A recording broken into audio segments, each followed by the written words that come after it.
In the past few weeks, CBRE has published a few major research reports which break down what happened in the second quarter of this year in the capital markets, lending, and several product type specific spaces. And ever since all of these lockdowns started in March of this year, there have been a lot of different predictions, including my own, on how these shutdowns and closures would affect the state of the economy and in turn the commercial real estate space. But with Q2 data now actually being released, this is the first time we've been able to see some empirical data that shows how all of the 2020 events are impacting the commercial real estate industry. So in this video, what we're going to do is highlight some of the most impactful points that this CBRE research is showing and how it might impact you as a current or aspiring commercial real estate investment professional.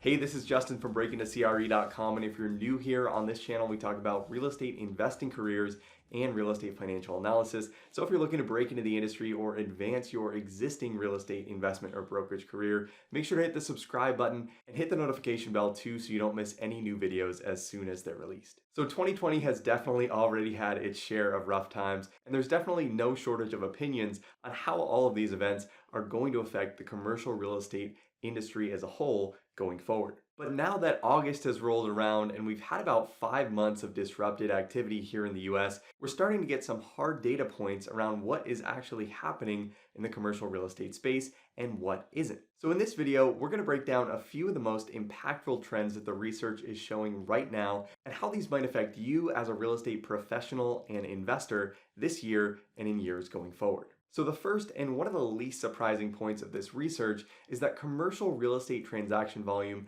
has almost slowed to a complete halt in 2020. Overall transaction volume dropped to its lowest levels since the third quarter of 2010, and commercial real estate assets as a whole saw almost a 70% drop in transaction volume year over year between Q2 2019 and Q2 2020. Now, as you'd probably expect, this range varied widely between product types, and unsurprisingly, hotels led that charge with a 91.2% decrease year over year, and industrial saw the smallest drop at a 49.8% year over year decrease. And again, probably not surprisingly when looking at buyer types, REITs and public real estate investment companies saw the biggest year-over-year drops in transaction volume with an 87.9% year-over-year decrease, while institutional buyers saw a 68.8% year-over-year decrease from 2019. And all of this makes sense if for no other reason than the physical aspect of traveling to properties, getting on site and touring properties,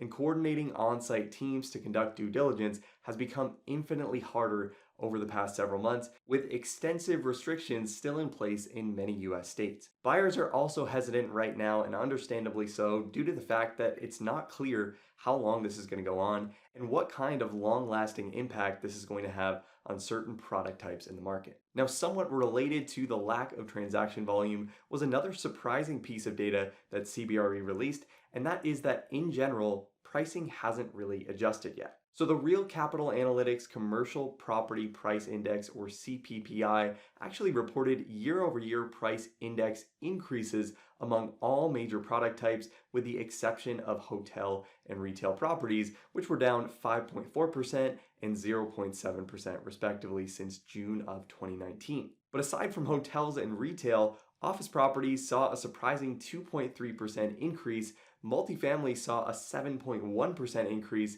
and industrial actually saw a 7.6% increase in year-over-year pricing above last summer's values. Cap rates also stayed relatively stable in the second quarter, with retail, office, and multifamily actually seeing slight decreases in cap rates of anywhere between 6 and 16 basis points from Q2 2019. Now, CBRE did speculate that this was most likely due to the lack of transaction volume, and I would also speculate that many of these deals closing in the second quarter were put under contract before these lockdowns started to occur, but it's still interesting information to take a note of. However, with that said, one other interesting point is that with cap rates staying relatively static or even decreasing slightly in some cases, with a drastic drop in interest rates, that means that buyers are actually assigning an additional risk premium to deals reflecting that cap rate spread over the 10-year treasury. So because interest rates have dropped so low in 2020, this means that investors are actually pricing in this increased volatility in the market, but the base risk-free rate has decreased so substantially at the same time. And all of this together could be a big contributing factor to why pricing has stayed relatively consistent so far, with these interest rate drops essentially canceling out the increased risk premiums commercial real estate investors are assigning to new deals. And speaking of interest rates on new deals, lending has also produced some interesting results worth sharing in this video. So just like equity investors, lenders have also widened their spreads over the risk-free rate on new loans, and commercial real estate loans saw spreads that were 40 basis points higher year over year in Q2 2020, and multifamily saw spreads that were 85 basis points higher than a year ago in 2019. Even with spreads widening though, all-in rates for loans issued in the second quarter were still at rock bottom pricing, with over 35% of loans larger than $10 million being issued at all-in rates between 2.51 and 3.0% interest, and over 70% of loans larger than $10 million being issued at rates of 3.5% or less. Now, LTV, debt yield, and debt service coverage ratio requirements all increased slightly in the second quarter, but these were more than balanced out by the sharp decrease in rates we've seen in 2020. And finally, the last glaring point in this research was the rumored shift in migration and consumer patterns actually being proven out by the data in Q2. So there's been a lot of talk lately about a mass exodus from cities and the preference for smaller towns and lower cost of living among millennials specifically, which make up a large portion of the renter and consumer population in the US today. And in the second quarter of 2020, the data actually started to prove that out, specifically with multifamily rent data in various regions across the country. According to CBRE, in the Midwest, 10 of the 11 major markets tracked saw positive year-over-year rent growth for multifamily properties, with cities like Dayton, Ohio, Cincinnati, Ohio, and Omaha, Nebraska leading the way. And on the other side of the spectrum, West Coast cities with a high cost of living and a large population of tech workers saw the biggest year-over-year decreases, with San Francisco seeing a 4.5% year-over-year drop, San Jose seeing a 4.0% year-over-year drop, and Los Angeles seeing a 2.6% drop from 2019 to 2020 numbers. Other notable lower cost of living cities seeing year-over-year increases included Phoenix at 2.8%, Colorado Springs at 2.5%, and even Sacramento at 1.8%, each of which likely represents people moving out of the expensive adjacent cities like LA, San Diego, San Francisco, and Denver, which all have become relatively unaffordable for most middle-income workers in those markets. So at the end of the day, what does all of this mean for you if you're looking to break into the industry or you're looking for a new investment opportunity as a result of all of this volatility? Well, number one is that if you've found job opportunities hard to come by lately,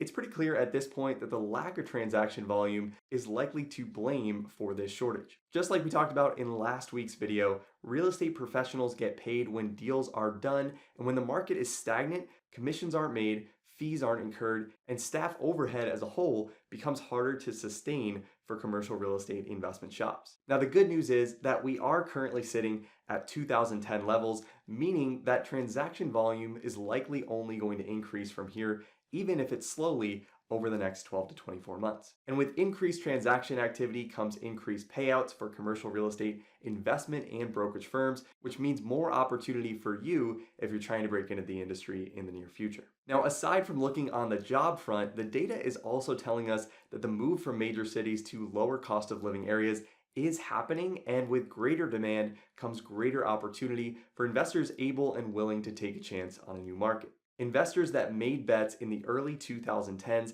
on cities like Austin, Denver, and Seattle have made a killing over the last decade. And in the next 10 years, there's going to be a new wave of cities that will attract people to them for different reasons as economic and political climates shift over time. And with this shift and increased population growth in a new city, this also means more employers coming to the area, a greater need for housing, and a greater need for these last mile industrial warehouses to get goods to people ordering online quickly and efficiently. So if you're looking to take advantage of the shifts that are going on in the country today, picking a market that you see experiencing major positive net migration over the next 5 to 10 years could be a great bet that might pay off big if these trends continue to materialize over the coming years. And finally, in a little bit of opposition to the last point, as much as things feel like they're shifting and the sky kind of feels like it's falling in some ways, I'd strongly encourage you to try not to get too myopic or short-sighted right now with everything going on. Here in the US, many states have entered their 5th month of lockdown, and with that, people are understandably getting a little bit frustrated. And when anyone is stuck in the house for a significant period of time like this, it's easy to become upset and start to think of all the reasons why the grass is greener somewhere else. This is especially true right now in high cost of living cities, where the things people move to these cities to experience are now closed or not able to be accessed. So New York City residents are wondering right now why they're paying $4,000 a month for a cramped one-bedroom apartment, especially when they can't enjoy all the things the city has to offer and they're working from home anyway. And startup founders in the Bay Area are paying even more money in rent, but don't have access to the networking events to get connected with investors and capital sources that can help get their business off the ground. And as fall and winter get closer with no end to this in sight, many people are making short-term moving decisions that feel right to them right now based on what's going on in their community today. However, with all of that said, at some point in the future, life will likely return to somewhat of a normal state, whatever that's going to look like going forward. And with that, networking events will happen,